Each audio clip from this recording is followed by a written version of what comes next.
Nigerian singer and rapper Eedris Abdulkareem joining us on the program this morning. The embassy just made a major decision on his song, which he just did, titled Tell Your Papa, a protest song. Good morning, Eedris Abdulkareem. Welcome to the Morning Brief. Good morning, my people. Good morning, my guy. How are you doing?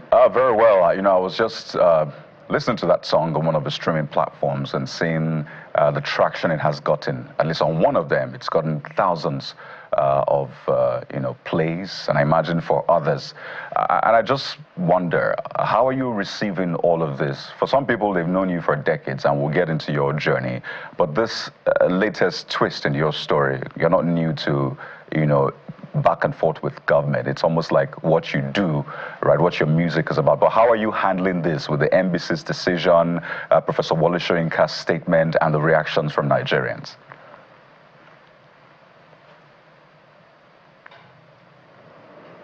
Well, first and foremost, I was inspired by Seyi Tinubu, to record this song, I saw a video in Kebbi State where he was campaigning and defending his father, even though 2027 is just 2 years away from here. He keeps saying that they're coming for my father, they're coming for my father. My father is the greatest president. My father is the greatest president, But Seyi, I'm sorry, I defer perfect in silence, than when he speaks. I will advise Seyi to hand over the microphone, to the MC next time, he lacks charisma and composure to express himself in telling the truth about the true economic situation under his father's government, Tinubu is the best father to Seyi Tinubu, but he's the worst president ever to Nigerians, He has empowered Seyi Tinubu as a son, but Nigerian youth don't have job, chocolates or food to eat,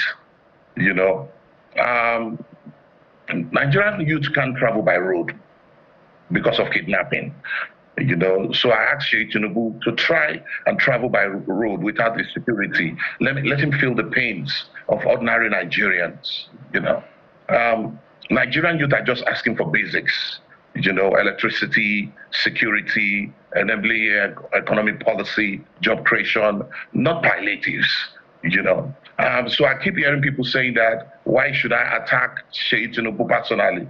No, Seyi came on the national TV to talk to us, Nigerians. So it is a responsibility for me, to answer him and let him know the true situation of the country, If he doesn't want anybody to talk to him back, he should have just kept quiet, So it's my responsibility and responsibility of Nigeria to let you know that his opinion is opinion, not the reality that is happening in Nigeria, President Tinubu lied about fuel subsidy. He lied about economic recovery. He lied about fixing the naira. He lied about fighting corruption, And that is exactly what Tell Your Papa is all about. And for NBC to ban it, it really shows that, we are living in a country where, law and the judiciary has been definitely compromised. All right, where the ordinary Nigerians... Mr. Abdulkareem, if I may come in, just a follow-up on what you said. Okay, so why, in your view, do you... Because I think a lot of people can resonate with the happenings in the country. You amplify it with your artistry as to what is going on in the country. I know you talked about security, you talked about corruption, you talked about subsidy, you talked about a range of issues in that particular song and in that video. But what do you think made NBC to insist that that song should not be played on air, whether it's on television or on radio? Is it that you said, tell your papa? Because papa contextually is different. So if you say, how your papa day, is salutation or courtesy. If you say your papa, it's like a curse. So what has NBC told? Have you reached out to NBC? Why are you banning it? Why are you banning a song that I'm just expressing myself? Yeah, go ahead. My brother, it's just hypocrisy. And that's the problem we have in Nigeria. It's basically just hypocrisy. You know what I mean?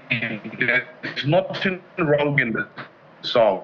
I mean, if you listen to the song properly, I did not insult President Tinubu. I was just, answering Seyi Tinubu, the question that he asked us and the punchline that he threw at us in heavy state, saying that the father, is the best president. For goodness sake, my brother, let's just let me break it down. Yeah, listen to this list. These are important failure of President Tinubu. Tinubu increased price of petroleum by 300% after announcing the withdrawal of subsidy.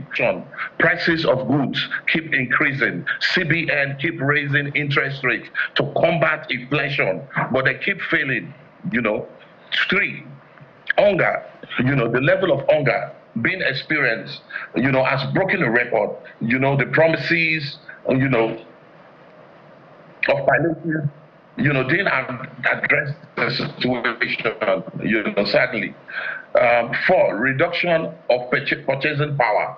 The high inflation has affected purchasing power. People can't buy anything. Their salary is 17,000 naira, and that is not enough to pay for electricity bill in 1 month. Right. Don't forget that this father has increased electricity tariff, and we still don't have light. 5, insecurity. Terrorists are kidnapping hundreds of people in a single operation without being challenged by the security agencies. Farmers can't go back to farm anymore. And the president and the government is busy bringing in GMO seeds to come and feed Nigerians, let Nigeria eat cancer and die, instead of sending their security agents to go out there and eradicate these terrorists. Right. 6. So, Mr. Abdulkareem, pardon me. Automatically affected the cost of transportation.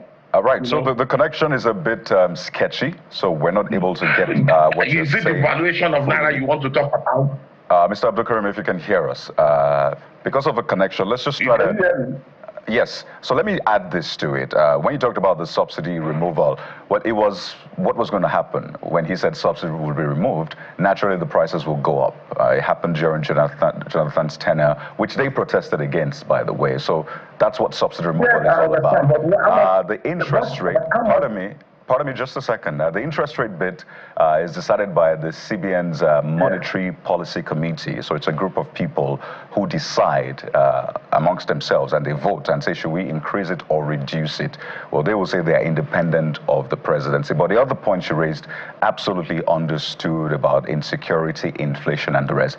But I want you to speak to this because your history goes all the way back. You sang Nigeria Jaga Jaga, and I remember then President Obasanjo had a grouse against you. In fact, some say that that contributed to what happened to your career then. And then you had a run-in with now Aviation Minister, Senior Advocate of Nigeria, Festus Keyamo, who had said you had tried to reach out to him and all of that, and that's why you did that, the song that you did. And now you do this song about Tinubu's government. Tell us, you have experienced all of the administrations in Nigeria. Are you now saying that the Obasanjo tenure was even better than this Tinubu tenure, or the Buhari tenure is better than this Tinubu's tenure? How do you evaluate those different administrations, Mr. Abdulkareem?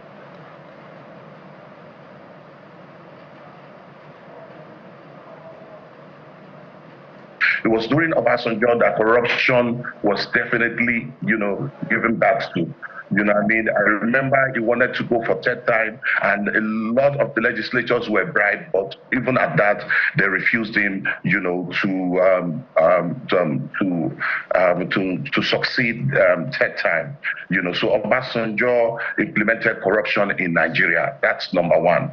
But you cannot compare Obasanjo government with Tinubu's government. In fact, at the moment, Tinubu government make us look so bad, making us feeling like Buhari, who is the worst president, even did better than his government. Unfortunately, that's the way I see it. For goodness sake, this is This is 24 years later, after I recorded Nigeria Jaga Jaga. My brother, Nigeria is still Jaga Jaga. Why? Because Nigerians are great people, intelligent people, very hardworking people. They are not asking for much. The only problem we have is bad leadership. I don't know if there is a cause that makes these leaders, when they get to position, they just forget Nigerians totally, and they think about themselves and their family. These guys don't care about Nigerians at all. So I have been campaigning. My responsibility is to use my music to talk about the social ills in the country. Don't forget that not everybody would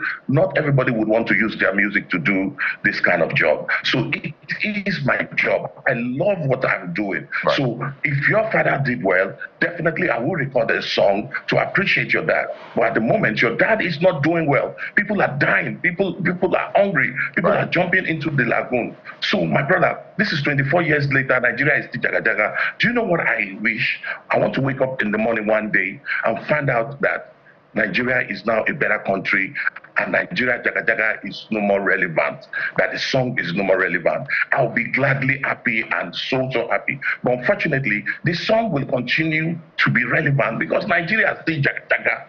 Well, President Tinubu promised us, he didn't show that he truly cared about Nigerians. I mean, immediately you got to the office, the first thing you did was, your legislature had to buy bulletproof car to all legislators, bought private jet, keep borrowing money from IMF, they keep telling him about the anti-people policy that is implemented on Nigerians. It will be lovely. They come back. It will be lovely to see that day come where you would do another song.